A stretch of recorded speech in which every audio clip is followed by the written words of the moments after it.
fashion, food, and fun. You're watching Living Local 15 with your host, Jessica Williams.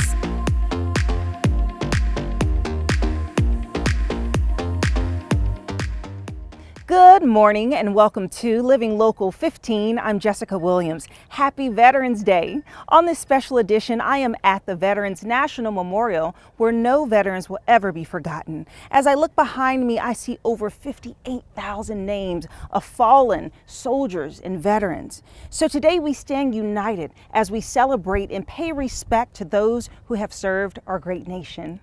On today's show, we are going to talk to several veteran-owned businesses and nonprofits who serve the community. We'll be right back. Follow us on social media at Living Local 15.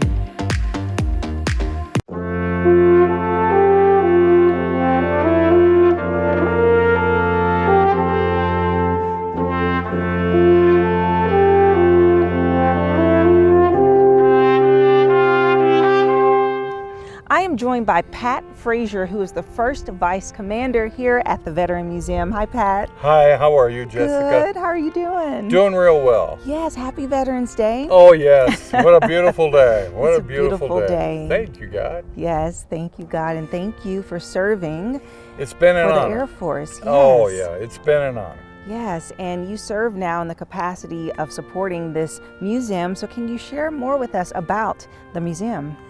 The idea of the museum was put together several years back by Eric and Cleo Scott. Mm-hmm. They acquired these 40 acres.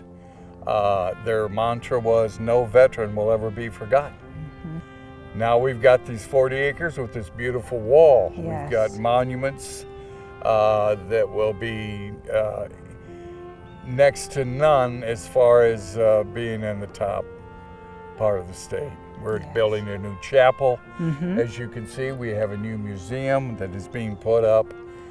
We've got monuments that are coming as well. Yes, and how exciting to go through new changes. I know you all have been here for over 72 years and have really just represented the memory and supporting the community by them being able to come and experience different levels that you offer. And so let's talk more about what people can experience. I know that you have different celebrations, tributes, and really stories that you share about veteran journeys. The great thing about this 40-acre site, number one, as you can see, it's very peaceful. Yes, it is. Number two, people can come out and give closure to a war that separated this country decisively to beyond the point of destruction. Now we have people coming back together, their backgrounds, their political aspirations are all taken away when they walk in here. Mm-hmm. Yes, and they walk in and they can see just this monument behind us of names of fallen soldiers, of those that were lost. And there's over 58,000 names behind us. 58,300 plus, Wow. plus 8 women. Mm-hmm. Yes, yes. We've had some experiences out here that has been remarkable. Mm-hmm. We had an individual come out and for their first time, and they came back into the museum crying. Mm-hmm. And she was just distraught as it could be. Mm-hmm. But at the same time, we had a veteran come in who didn't want to live anymore. He had no purpose. Mm-hmm. The minute that he walked in and saw her, he consoled her. Mm-hmm. And as a result of him consoling this woman, he has been here since as our volunteer. Oh, man. So these are the kind of beautiful things that happen out here. Yes. Got an individual that fought in the Battle of Dawgs. Mm-hmm. 143 men were killed in 5 days. 341 wounded. Mm-hmm. He survived with 6 wounds. He saved 9 injured men. Wow. And he's from Garrett, Indiana. His name is Eddie Placencia. Mm-hmm. He is a Silver Star recipient. Yes. Oh, that's so incredible. And the stories are just so mind-blowing to think about what was experienced through that journey. And you talk about the support that veterans received here. And you all offer support groups for veterans and for veteran families. That's right, Jessica. We take and have a women's support group out here. We have a men's support group out here. Yes. We have counselors available if needed. We can find some people that'll come to the wall and they'll just tear them up. And we're ready and willing to be there for them. Yes. Consoling, just maybe an arm on the shoulder saying, I understand. And that is what is so important about this. It's just been fabulous. It's been great. Yeah, that is great. And as we just continue to commemorate and pay tribute today to the veterans that have served, do you have any final words for me? Yes, I do. Yes, we were scared. Yes, we cared about the children. And yes, we cared about each other. We were brothers in arms.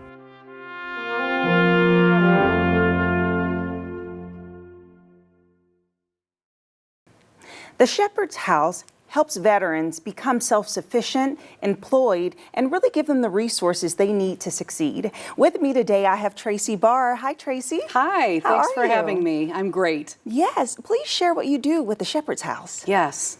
So my role at the Shepherd's House is to interview veterans that want to come there, work with other agencies like inpatient rehab, talk to social workers, let them know what we're about, and tell them why and what we're about. And so I give them plenty of information so they can make an informed decision whether or not they feel we're the best program. Yeah, so you have the best job, really being able to interact and be that first face that they see.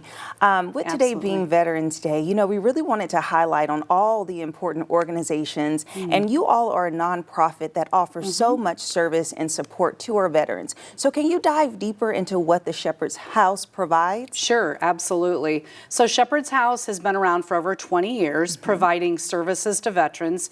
We provide housing because they're homeless.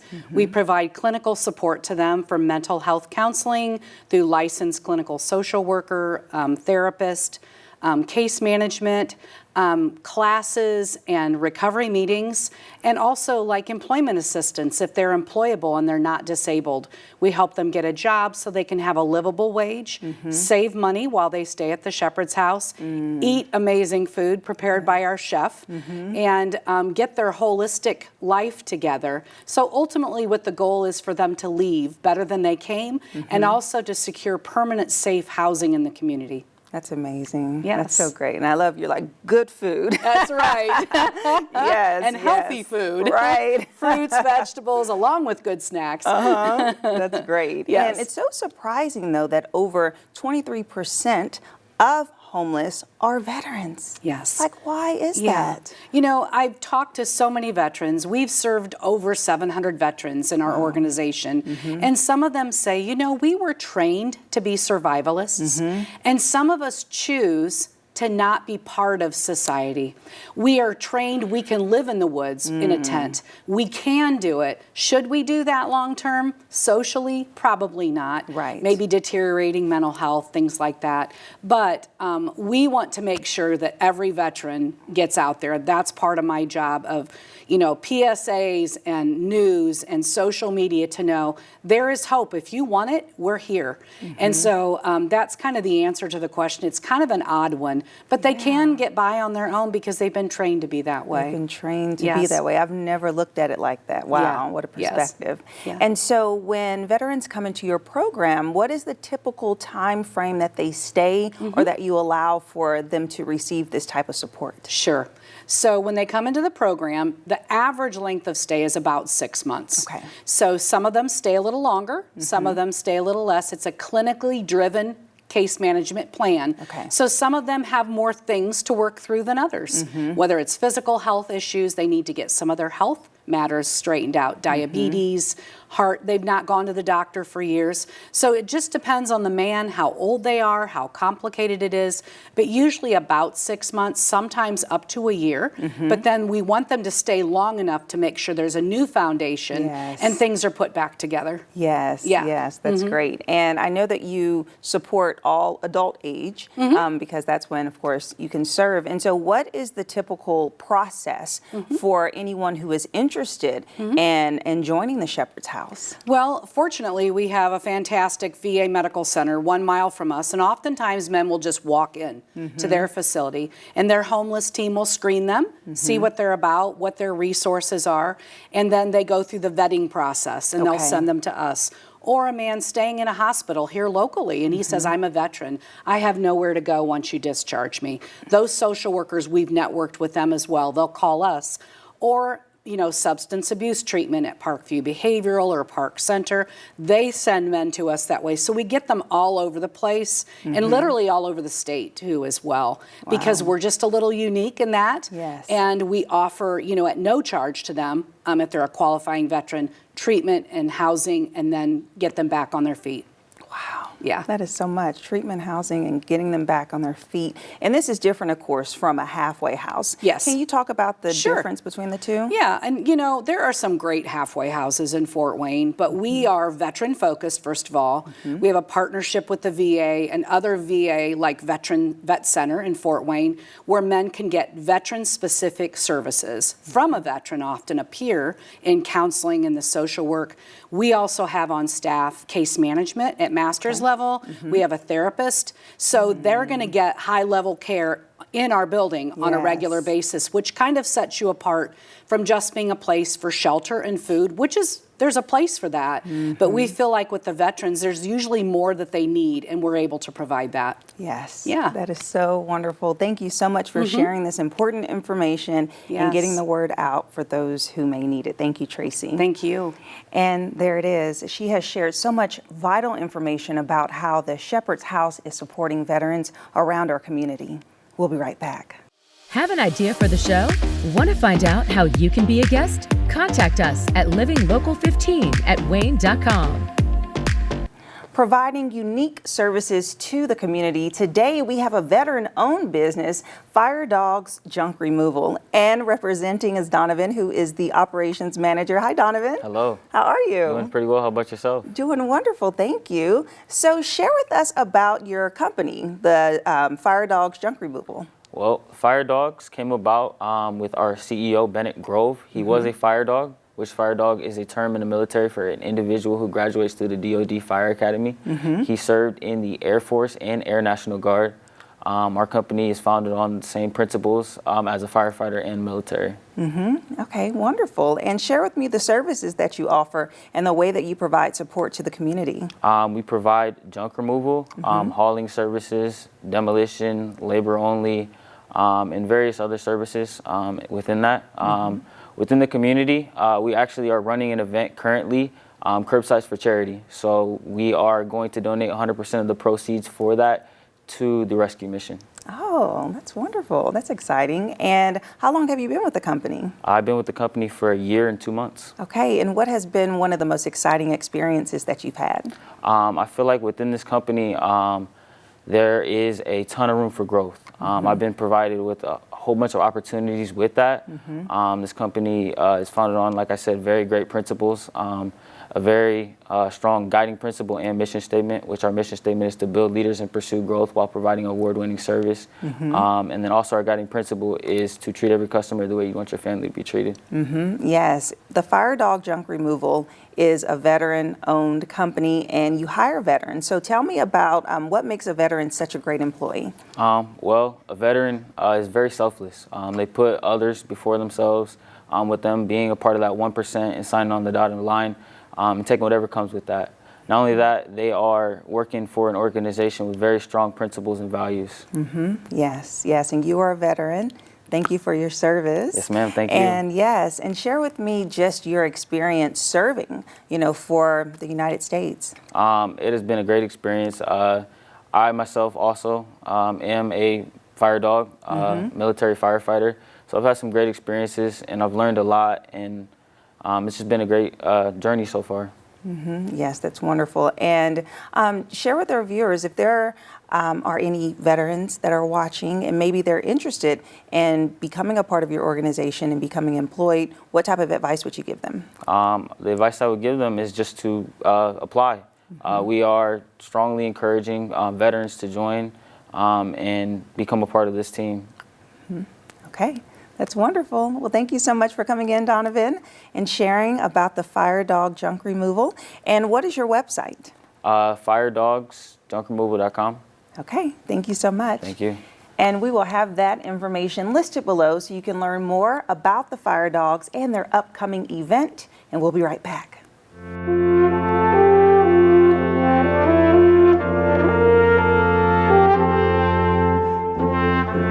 In studio with us today is a nonprofit who honors veterans through flights. With me is Adam Brower, who is a board member of Honor Flights of Northeast Indiana. Hi, Adam. Hi, Jessica. Thanks for having me. Absolutely. How are you doing? Yeah, wonderful, wonderful. We just finished our 40th flight just last week. Wow. So yeah, had a great trip to Washington, D.C., and we're blessed with this community. Had great weather, another wonderful trip. So Yeah. excited to tell everybody about Honor Flight. Yes, you're fresh off of a flight, so a perfect time just to share with us what is Honor Flights. Right, so Honor Flight is a national organization that we are based here in Fort Wayne. Really the only requirement is that you're able to come and fly out of the Fort Wayne airport. So what we do is we take veterans that served, it could have been 40 years ago, it could have been 4 years ago, but any veteran that served our community, we want to be able to honor them, give them thanks for their service, but also show them Washington, D.C. So Honor Flight started as a way to get older veterans who might not be able to travel to Washington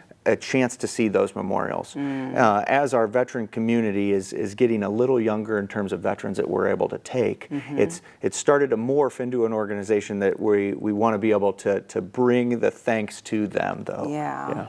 Yeah, and it's like a whole day event. I mean, you take them, like you said, to the memorials. There's lunch, there's activities. Tell us more about the experience. Right. Yeah, so we have veterans that they'll probably be waking up about midnight because they don't want to miss their day. Right. But we start about 4:30 or 5 a.m. at the Air National Guard base here in Fort Wayne.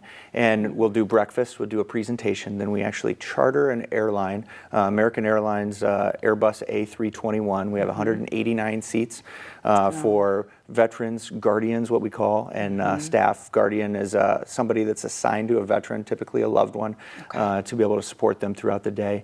That chartered airplane will take us to Washington, D.C. Then we have 4 coach buses waiting on us with a police motorcade escort. We get to see all the major memorials, as well as stops at Lincoln, Vietnam, Korea, World War II. We'll head across the river back into Virginia. We'll get to go see Arlington National Cemetery, the Women's Memorial for those female veterans that are with us on the trip, all before flying back home, getting home about 9 o'clock at night. So it's a very long day, but a wonderful day then that most of the veterans wake up ready the next morning to start telling all their friends about it. Right. And you have been on 30 of the 40 That's flights, right. which Yeah. is so awesome to be able to see. And what is just an experience from one of the veterans that just really stands out to you? You know, so a lot of the veterans feel like they're not worthy of the experience, they're not worthy of the trip, maybe they weren't greeted in the most warm fashion when they came home from service. So a lot of the veterans that we're able to encourage to come out, they get to see firsthand that that's not where we're at as a community and as a society, that we want to say thank you, that we have that appreciation. And so you see some of that raw, rough exterior melt throughout the day, and then by the evening, they're really feeling the full warm embrace of that gratitude. And so we've got veterans that are almost kicking themselves for not signing up sooner. Yes. So we say signing up, it's a completely free day for the veterans. It's a free process just to sign up. So on our website, hfnei.org, for honorflightnortheastindiana.org, there is an application process. Really, the only thing that you're doing there is giving us your phone number and a way to contact you. When did you serve? That gets us onto that gets us your name entered into our database so that we can call you when it's time for your trip. We do have a growing wait list, but that at least tells us, for a planning purpose, where we need to be over the next few years. So we're very blessed with the community that we have, that we're looking already into the next year, or the next 2 years down the road, being able to fund these flights. We're just so wonderfully blessed with this community. Yeah. That is so awesome. And about how many flights do you take a year? Typically, we take 4 flights a year. Okay. That's kind of our sweet spot because we're 100% volunteer based. No one receives a single penny. Any donation that goes to Honor Flight goes to the trip. Okay. So we have about 1,000 phone calls that have to be made between all the veterans, guardians, and callbacks and all those confirmations. 1,000 phone calls per flight. So we do about 4. Here in 2022, we did 6 because we're still trying to make up for the lag in COVID. We weren't able to fly those 2 years. So we did 6, and we're going to kind of settle back into 4 most likely next year. Planning is already underway for some special things maybe that we got in the works that we can't announce yet, but we've got a lot of good things coming there too. So, yeah. Yes, so let's talk about Veteran Voices, which is a special program that will be airing on WANE on November 11th at 7 p.m. And it is a partnership and through WANE that allows for this wonderful presentation and just honoring the veterans. So can you share with us more about that program? Yeah, absolutely. Okay. So this will be our 5th year that we're able to do Veterans Voices with WANE. And it's a good mix of national veteran stories, local veteran stories, and then Honor Flight is actually sponsoring through donations the commercial breaks. So there'll be people from our team telling a little bit more about how we sign up or what the day in Washington is like or some of the things that we have going on behind the scenes. But like you said, yes, it's on Veterans Day evening, November 11th, 7 to 8 p.m. We also are hosting a watch party in Roanoke at the American Legion Post.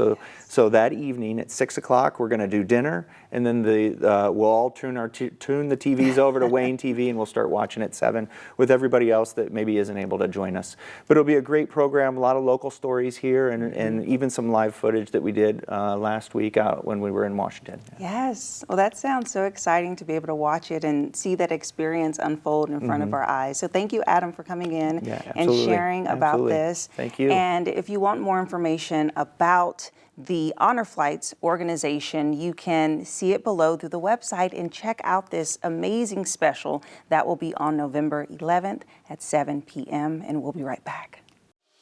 Living Local 15, proudly driven by the Kelly Automotive Group. Thank you so much for tuning in today for our special Veterans Day edition of Living Local 15. And just a special thank you to all of our veteran viewers that are watching. Thank you for your service. If you missed an episode of Living Local 15, remember you can catch up on WANE.com or on our YouTube. I hope you have a fantastic rest of your Friday. Enjoy the weekend, and I'll see you on Monday.